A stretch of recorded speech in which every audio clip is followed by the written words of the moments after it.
So with that, let's move to the next scandal, because you know who's been involved, allegedly, in funding a lot of these protests? George Soros, right?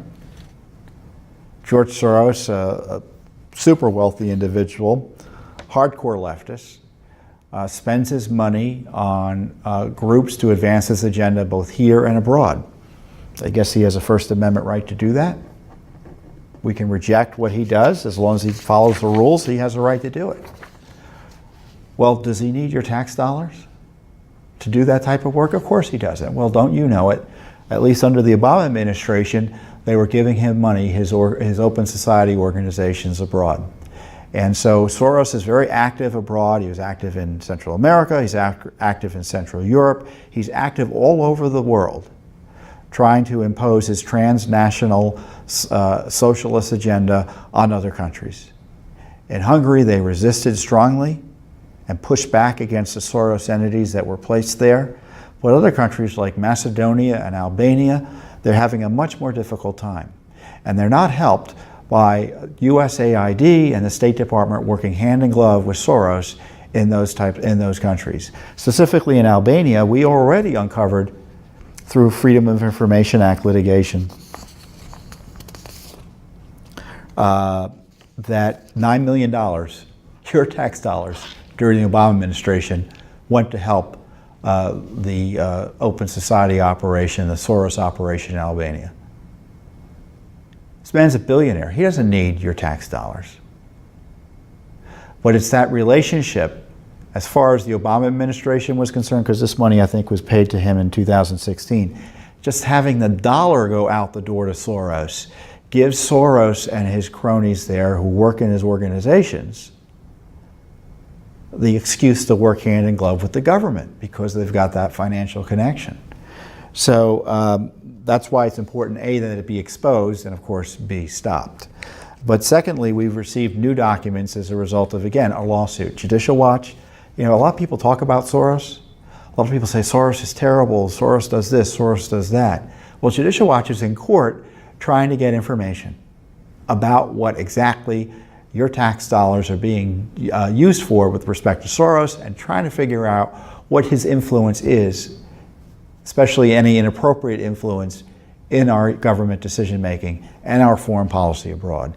And these new sets of documents make it look like the State Department outsourced its foreign policy in Albania to the Soros operation. The documents show that Soros's groups were invited into an election rollout event at the U.S. Embassy in 2015. His top guy in Albania, which I guess isn't the end of the world, but it shows you just how close they were. It's pretty tough to get invitations to the U.S. Embassy abroad. You got to be connected. Look, we may not think Albania is a big deal, but Albania thinks the United States is a big deal. Generally speaking, it's a tremendously pro-American country. It's terrible corruption. Obviously, they still have the far-left elements from its days as a communist nation under the thumb of the Soviet Union. So its efforts to bring back markets, its efforts to bring back sensible government are being impeded by socialist entities under the Soros operation. And typically their ideas are we have to have judicial reform, which is their vehicle for suppressing the will of the people in the legislature and the executive branch, or so, you know, their versions of them abroad. That's what's going on in Albania specifically. And not only that, according to the documents we've uncovered, Soros's people are invited into the embassy, into the United States government operations to figure out who to give money from. So not only are they getting your money, they're helping direct the spending of your money. Who knew that the United States government, the State Department, USAID, was allowing Soros operators to come in and help spend and direct their money? And there's a June 2015 email from Ilva Kuko, a program specialist in the Public Affairs Office in the U.S. Embassy in Tirana, which is the capital of Albania.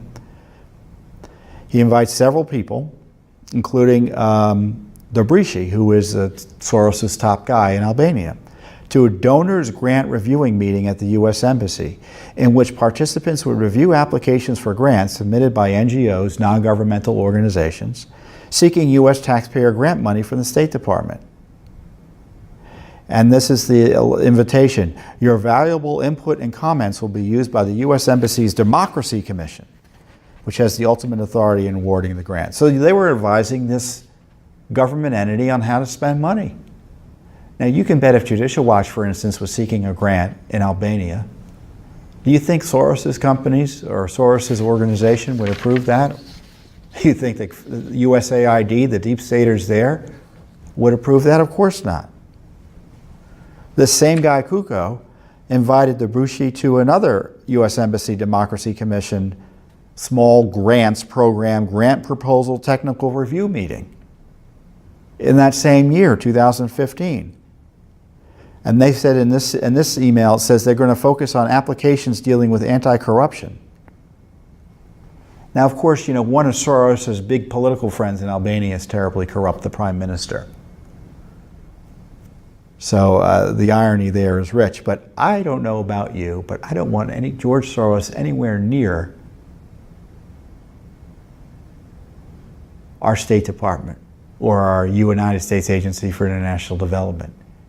I don't want his operatives directing the spending of my money. Do you want those operatives directing the spending of your tax money? I don't. And why is it Judicial Watch that's exposing this? Where's Congress? Where's the media? This is a scandal. For instance, imagine if the U.S. government was giving, there's just simply no comparison in terms of the vast wealth and influence Soros has with anyone on the conservative side, simply as anyone like him. And he's getting money to advance his radical agenda by working with U.S. government entities in the State Department, which are hostile to our values. These are deep staters, anti-Trumpers, you name it. They don't want a strong America. They don't want conservative they don't want conservative governments in other countries. So they misuse their positions of power working with outside groups like Soros. They funnel the money, and in the case of Albania, they actually bring Soros in, or his operatives in, to help spend the money and direct it to others. What a scandal. Another email, 2016, election year. Kuko again invites several people, including the Soros guy, to another grant reviewing meeting held in the U.S. Embassy. So this is pretty serious, because my understanding is, because we've done these investigations, the attitude continues both in USAID and the State Department. And Judicial Watch has fought hard to expose what's going on in Colombia, Macedonia, Albania. We're investigating Hungary.